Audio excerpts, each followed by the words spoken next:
ಸ್ನೇಹಿತರೆ, ರಾಜ್ಯದ ಮುಖ್ಯಮಂತ್ರಿ ಸಿದ್ದರಾಮಯ್ಯನವರ ವಿರುದ್ಧ ಕರಾವಳಿ ಭಾಗದ ಒಬ್ಬ ಮುಸ್ಲಿಂ ಮುಖಂಡ ಹಿಗ್ಗಾಮುಗ್ಗಾ ವಾಗ್ದಾಳಿಯನ್ನು ನಡೆಸಿರ್ತಕ್ಕಂಥ ಒಂದು ಆಡಿಯೋ ಇದೀಗ ಮಾಧ್ಯಮಗಳಿಗೆ ಲಭ್ಯವಾಗಿದ್ದು ಇಡೀ ರಾಜ್ಯಾದ್ಯಂತ ಬಹುದೊಡ್ಡ ಒಂದು ಸುದ್ದಿಯನ್ನು ಮಾಡ್ತಾ ಇದೆ.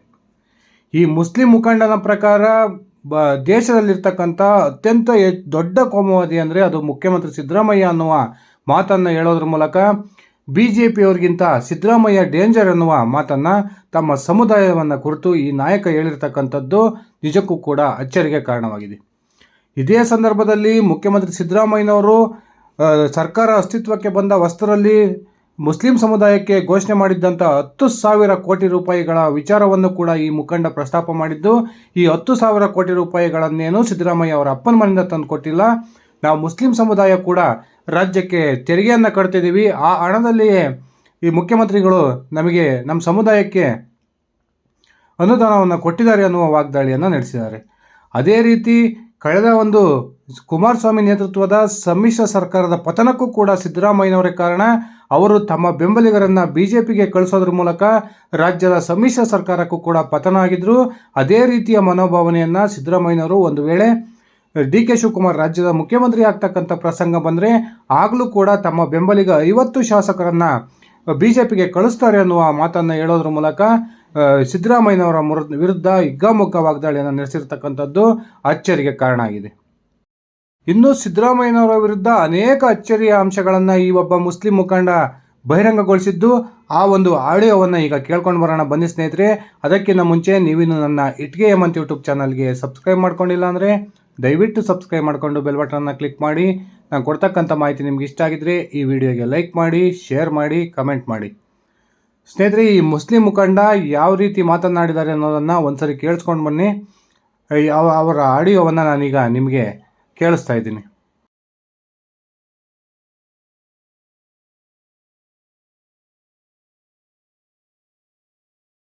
ಕಾಂಗ್ರೆಸ್ ಕಚೇರಿಯಲ್ಲಿ ಪ್ರೆಸ್ ಮೀಟ್. ಇವರ ಅಪ್ಪನನ್ನು ಒತ್ತಾಯ ಮಾಡುದ? ಸರ್ಕಾರ ಯಾರದು? ಇವರ ಕೈಯಲ್ಲಿಲ್ಲ ಸರ್ಕಾರ. ಇವರು ಯಾರನ್ನು ಪ್ರಶ್ನೆ ಮಾಡುದು? ಇದೆಲ್ಲ ಒಂದು ಕಣ್ಣಿಗೆ ಸುಣ್ಣ, ಒಂದು ಕಣ್ಣಿಗೆ ಬೆಣ್ಣೆ ಈ ಕಾಂಗ್ರೆಸ್ನವರು ಮಾಡ್ತಾ ಇರುವುದು. ಇವರ ಸರ್ಕಾರ ಇದೆ, ಗೃಹ ಸಚಿವ ಎಲ್ಲ ಅಧಿಕಾರ ಇವರ ಕೈಯಲ್ಲಿದೆ, ಪೊಲೀಸ್ ಇಲಾಖೆ ಇವರ ಕೈಯಲ್ಲಿದೆ. ಅವನನ್ನು ಬಂಧಿಸಲಿಕ್ಕೆ ಇವರು ಯಾರ ಹತ್ರ ಒತ್ತಾಯ ಮಾಡುದು?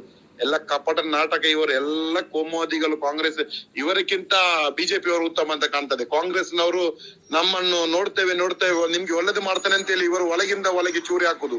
BJP ಅವರು ಓಪನ್ ಅಲ್ಲಿ ಚೂರಿ ಹಾಕುದಲ್ಲ, ಆ ಚೂರಿ ಹಾಕುದನ್ನು ತಡಿಲಿಕ್ಕೆ ನಾವು ಬೇಕಾದ ವ್ಯವಸ್ಥೆ ಮಾಡ್ತೇವೆ. ಇವರನ್ನು ನಂಬಬೇಡಿ ಕಾಂಗ್ರೆಸ್ನವರನ್ನು. ಕಾಂಗ್ರೆಸ್ನವರು ನಿಜವಾದ ಕೋಮುವಾದಿಗಳು. ಕಾಂಗ್ರೆಸ್ನವರು ಸಿದ್ದರಾಮಯ್ಯನವರು ಈ ದೇಶದ ಅತಿ ದೊಡ್ಡ ಕೋಮುವಾದಿ ಆಗ್ತಾರೆ. ಯಾಕೆಂದ್ರೆ ಇವರು ಹಿಜಾಬನ್ನು ಎಲ್ತದಂದಿದೆ. ಯಾಕೆ ಹಿಜಾಬನ ವಿಚಾರ ಯಾರಿಗೆ ಗೊತ್ತಿಲ್ಲ ಇತ್ತು, ಸುಪ್ರೀಂ ಕೋರ್ಟ್ ಅಲ್ಲಿ ಇತ್ತು, ನಾವು ನೋಡ್ತಿದ್ದೆ. ಇವರು ಯಾಕೆ ಅದನ್ನ ಎಲ್ದು ತಂದು ಈ ಸಮುದಾಯನ ಇಷ್ಟು ಕೀಳಾಗಿ ನೋಡುದು? ಈ ಸರ್ಕಾರ ಸಿದ್ದರಾಮಯ್ಯನವರನ್ನು ರಾಜೀನಾಮೆ ಕೇಳ್ಬೇಕು ಮುಸ್ಲಿಂ ಸಮುದಾಯ. ಈಗ ಸಿದ್ದರಾಮಯ್ಯನವರೇ ನಮ್ಮ ಸಮುದಾಯಕ್ಕೆ ಅನ್ಯಾಯ ಮಾಡ್ತಾ ಇರೋದು. ಇವರು 10,000 ಕೋಟಿ ಅಂತೇಳಿ ಘೋಷಣೆ ಮಾಡ್ತಾ ಇರಲ್ಲ. 10,000 ಕೋಟಿ ಕೊಡ್ಲಿಕ್ಕೆ ಇವರ ಅಪ್ಪನ ಕೈಯಿಂದ ಕೊಡುದಾ? ನಾವು ತೆರಿಗೆ ಕಟ್ಟುದಿಲ್ಲ ಮುಸಲ್ಮಾನರು, ಬೇರೆ ಕಮ್ಯುನಿಟಿಗೆ ಕೊಡುವಾಗ ಯಾಕೆ ಇವರು ಘೋಷಣೆ ಮಾಡಿ ಕೊಡುದಿಲ್ಲ? ಇದೆಲ್ಲ ಮುಸಲ್ಮಾನರಿಗೆ ಒಂದು ಕಣ್ಣು ಬೆಣ್ಣೆ, ಒಂದು ಕಣ್ಣಿಗೆ ಸೊನ್ನ. ಇವರನ್ನು ನಂಬಬೇಡಿ. ಇವರು ನಿಜವಾದ ಕೋಮುವಾದಿಗಳು ಈ ಕಾಂಗ್ರೆಸ್ನವರು. ಮುಸ್ಲಿಂ ಸಮುದಾಯ ಇರ್ತಿಲ್ಲದ್ರೆ ಸಿದ್ದರಾಮಯ್ಯನವರು ಒಂದು ಗ್ರಾಮ ಪಂಚಾಯತ್ ಅಧ್ಯಕ್ಷ ಕೂಡ ಆಗ್ಲಿಕ್ಕಿಲ್ಲ ಇತ್ತು. ಈ ಮುಸ್ಲಿಂ ಸಮುದಾಯದಿಂದ ಸಿದ್ದರಾಮಯ್ಯನವರು ಮುಖ್ಯಮಂತ್ರಿ ಆದ್ರು, ಉಪಮುಖ್ಯಮಂತ್ರಿ ಆದ್ರು, ವಿರೋಧ ಪಕ್ಷ ನಾಯಕರಾದ್ರು. ಆದ್ರೆ ಇದೇ ಸಮುದಾಯಕ್ಕೆ ಸಿದ್ದರಾಮಯ್ಯ ಅನ್ಯಾಯ ಮಾಡ್ತಾ ಇದ್ದಾರೆ. ಸಿದ್ದರಾಮಯ್ಯನವರು ಬಹಿರಂಗ ಸ್ಟೇಜ್ ಅಲ್ಲಿ ಹೇಳ್ತಾರೆ 10,000 ಕೋಟಿ ಅಂತೇಳಿ. ಇವರ ಅಪ್ಪನ ಕೈಯಿಂದ ಕೊಡುದು 10,000 ಕೋಟಿ. ನಾವು ಮುಸಲ್ಮಾನರು ಕೂಡ ಈ ದೇಶದಲ್ಲಿ, ರಾಜ್ಯದಲ್ಲಿ ತೆರಿಗೆ ಕಟ್ತೇವೆ. ಯಾಕೆ ಬೇರೆ ಸಮುದಾಯಕ್ಕೆ ಇವರು ಘೋಷಣೆ ಮಾಡುದಿಲ್ಲ? ಚಪ್ಪಲಲ್ಲಿ ಹೊಡಿತಾರೆ ಬೇರೆ ಸಮುದಾಯದವರು ಇವರಿಗೆ ಘೋಷಣೆ ಮಾಡಿದ್ರೆ. ಮುಸಲ್ಮಾನರಿಗೆ 10,000 ಕೋಟಿ, ಅದರಲ್ಲಿ ಎಷ್ಟು ಸಾವಿರ ಕೋಟಿ ಅನುದಾನವನ್ನು ಬಿಡುಗಡೆ ಮಾಡಿದ್ದಾರೆ, ಎಷ್ಟು ಸಾವಿರ ಕೋಟಿ ಅದು ಕಾರ್ಯರೂಪಕ್ಕೆ ಬಂದಿದೆ, ಯಾರಿಗೆ ತಲುಪಿದೆ, ಅದು ಇದುವರೆಗೆ ಯಾರಿಗೆ ಲೆಕ್ಕ ಕೊಡುವುದಿಲ್ಲ. ಈ ಸಿದ್ದರಾಮಯ್ಯನವರೇ ನಿಜವಾದ ಕೋಮುವಾದಿ ಅಂತ ಕಾಣ್ತದೆ. ಜಾತ್ಯತೀತ ಅಂತ ಹೇಳ್ಕೊಂಡು ತಿರುಗಾಡಿದ ಮಾತ್ರ, ಮೈಕ್ ಹಿಡಿದು ಮಾತನಾಡಿದ್ರೆ ಜಾತ್ಯತೀತ ಆಗುದಿಲ್ಲ.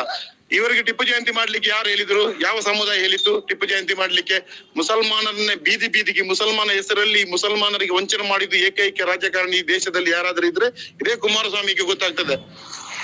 ಈ ಬೊಗಲ ನಾಯಿ ಕಚ್ಚುದಿಲ್ಲ ಅಂತ ಹೇಳ್ತದಲ್ಲ, ಈ ಮೈಕ್ ಹಿಡಿದು ಮಾತನಾಡಿದ ಕೂಡಲೇ ನಮ್ಮ ಸಮುದಾಯದ ಪರ ಅಂತ ಹೇಳ್ಬೇಡಿ. ಇವರು ದೊಡ್ಡ ಕೋಮುವಾದಿ. ನೋಡುವಾಗ BJP ಅಧಿಕಾರಕ್ಕೆ ಬರ್ಲಿಕ್ಕೆ ಮೊನ್ನೆ ಸಮ್ಮಿಶ್ರ ಸರ್ಕಾರ ಹೋಗ್ಲಿಕ್ಕೆ ಮೂಲ ಕಾರಣನೇ ಸಿದ್ದರಾಮಯ್ಯನ ಬೆಂಬಲಿಗರು ಹೋಗಿದ್ದು. ನೀವು ಯಾವತ್ತು ಮುಸಲ್ಮಾನ ಸಿದ್ದರಾಮಯ್ಯನ ಇನ್ನು ಮುಂದಕ್ಕೆ ಬೆಂಬಲಿಸುವುದಿಲ್ಲ ಅಂತೇಳಿ ಬಹಿರಂಗ ನೀವು ಪ್ರಮಾಣ ಮಾಡ್ತೀರಿ, ಅಷ್ಟು ನಮ್ಗೆ ನೆಮ್ಮದಿಯಲ್ಲಿ ಇರ್ಬೋದು. ಈ ಸಿದ್ದರಾಮಯ್ಯನ ಹಿಂದೆ ಹೋದ್ರಲ್ಲ, ಸಿದ್ದರಾಮಯ್ಯ ಹಿಂದೆ ನಮ್ಮ ಸಮುದಾಯ ಇಲ್ಲಿ ಬಲಿಪಶು ಆಗ್ತಾ ಉಂಟು. ಯಾವರೊಬ್ಬ ಶಾಸಕ ಸಿದ್ದರಾಮಯ್ಯ ಹೇಳಿಕೆ ಬೆಂಬಲಿಸುವುದೂ ಇಲ್ಲ. ಇಲ್ಲಿ ಸಿದ್ದರಾಮಯ್ಯರನ್ನು ನಂಬಿ ಸಿದ್ದರಾಮಯ್ಯನವರು ನಾಡ್ದು ಮುಖ್ಯಮಂತ್ರಿ ಸ್ಥಾನ ಡಿ.ಕೆ. ಶಿವಕುಮಾರ್ಗೆ ಬಿಟ್ಟು ಕೊಡ್ಬೇಕಂತ ಹೇಳಿದ್ರೆ ಇವರು ಪಕ್ಷದಿಂದ 50 ಶಾಸಕರನ್ನು ಬಿಜೆಪಿ ಕಳಿಸುವರು ಅಂತ ವ್ಯಕ್ತಿ ಇವರು ಸಿದ್ದರಾಮಯ್ಯ. ಯಾವುದೇ ಕಾರಣಕ್ಕೂ ನಾವು ಸೋತಿದ್ದೇವೆ. ಈ ಸಿದ್ದರಾಮಯ್ಯ ಪರವಾಗಿ ಕೆಲಸ ಮಾಡಿ ಇವರಿಗೆ ಕಾಂಗ್ರೆಸ್ಗೆ ಬರ್ಲಿಕ್ಕೆ ಬಿಟ್ಟಿದೆ ತಪ್ಪು. ಅವ್ರು ಜನಾರ್ದನ ಪೂಜಾರಿ ಹೇಳಿದ್ರು ಕಾಂಗ್ರೆಸ್ಗೆ ಸಣಿ ಅಂತ ಹೇಳಿ. ಆ ಹೇಳಿದಕ್ಕೆ ಜನಾರ್ದನ ಪೂಜಾರಿ ವಿರುದ್ಧ ನಾವು ಮಾತನಾಡಿದ್ದು. ನೋಡುವಾಗ ಇವರು ಇಡೀ ದೇಶಕ್ಕೆ ಚರಿತ್ರೆ, ಈ ಕಾಂಗ್ರೆಸ್ ಪಕ್ಷಕ್ಕೆ ದೇಶಕ್ಕೆ ಶನಿಯವರು ಸಿದ್ದರಾಮಯ್ಯನವರು. ಕೇಳಿಸ್ಕೊಂಡ್ರಲ್ಲ ಸ್ನೇಹಿತರೆ, ಸಿದ್ದರಾಮಯ್ಯನವರ ಕುರಿತು ಈ ಒಬ್ಬ ಮುಸ್ಲಿಂ ಮುಖಂಡ ಯಾವೆಲ್ಲ ರೀತಿಯ ಮಾತುಗಳನ್ನ ಆಡಿದ್ದಾರೆ. ದಯವಿಟ್ಟು ಈ ವಿಚಾರವನ್ನು ಕುರಿತು ನಿಮ್ಮ ವೈಯಕ್ತಿಕ ಅಭಿಪ್ರಾಯವನ್ನು ಕಮೆಂಟ್ ಮಾಡಿ. ಈ ಮುಸ್ಲಿಂ ಮುಖಂಡ ಹೇಳಿರೋ ಪ್ರಕಾರ ನಿಜಕ್ಕೂ ಕೂಡ ಸಿದ್ದರಾಮಯ್ಯನವರೇ ದೇಶದ ಬಹುದೊಡ್ಡ ಕೋಮುವಾದಿಯ, ಇವರು ಮುಸ್ಲಿಂ ವಿರೋಧಿ ನೀತಿಯನ್ನು ಅನುಸರಿಸ್ತಾ ಇದ್ದಾರೆ. ಈ ವಿಚಾರವನ್ನು ಕುರಿತು ನಿಮ್ಮ ವೈಯಕ್ತಿಕ ಅಭಿಪ್ರಾಯ ಏನಿದೆ ಕಮೆಂಟ್ ಮಾಡಿ.